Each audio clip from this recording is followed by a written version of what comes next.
As-tu déjà eu l'impression que tout s'écroulait autour de toi? Que tes erreurs, tes pertes ou tes échecs avaient réduit ta vie en cendres? Écoute bien. Avec Dieu, ce n'est jamais la fin. C'est toujours le début d'une renaissance. Tu te bats chaque jour pour garder la tête hors de l'eau. Boulot stressant, enfants qui réclament, couple sous tension, finances serrées. Et parfois, tu te sens épuisé, vidé, presque brûlé par les épreuves. Tu regardes ta vie et tu te dis, tout ce que j'avais, tous mes rêves, il ne reste que des cendres.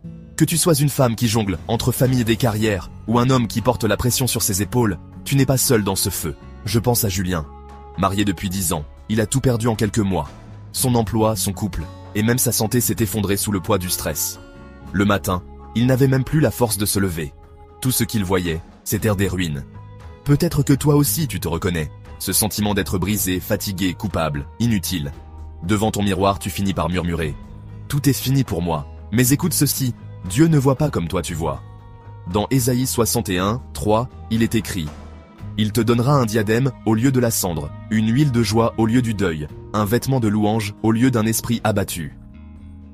Ça veut dire quoi? Que là où toi tu vois des ruines, Dieu prépare déjà une renaissance. Comme le phénix qui renaît de ses cendres, Dieu peut transformer ta fatigue, tes échecs, tes regrets, en une force nouvelle, une beauté inattendue, enracinée en lui. Julien l'a découvert un soir, seul dans sa chambre. Alors qu'il pleurait, une pensée a traversé son cœur comme une lumière.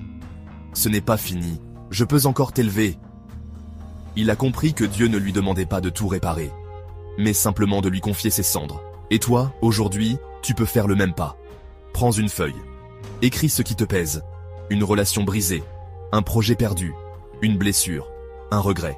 Puis plie-la et glisse-la dans ta Bible, à Ésaïe 61, ou garde-la dans ton agenda. Ensuite, dis à voix haute, « Seigneur, je te donne mes cendres, donne-moi ta joie et ta force. » Cette semaine, relis chaque matin ce verset, et rappelle-toi, Dieu écrit une nouvelle page pour toi.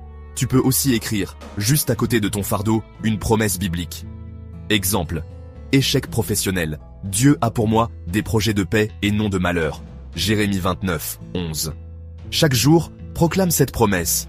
C'est ton acte de foi, ton premier pas vers la renaissance. Alors relève la tête.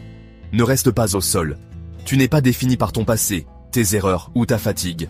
Comme le phénix, tu vas renaître, mais pas par ta force, par la puissance de sa grâce. Ta saison de renaissance commence aujourd'hui. Si tu crois que Dieu peut te relever, mets l'emoji de feu en commentaire et partage ce message à quelqu'un qui traverse le feu. Parce que parfois, un simple mot d'espoir peut rallumer une vie entière. Et surtout, abonne-toi pour d'autres encouragements pratiques. Et souviens-toi, avec Dieu, tu peux renaître de tes cendres, plus fort qu'avant.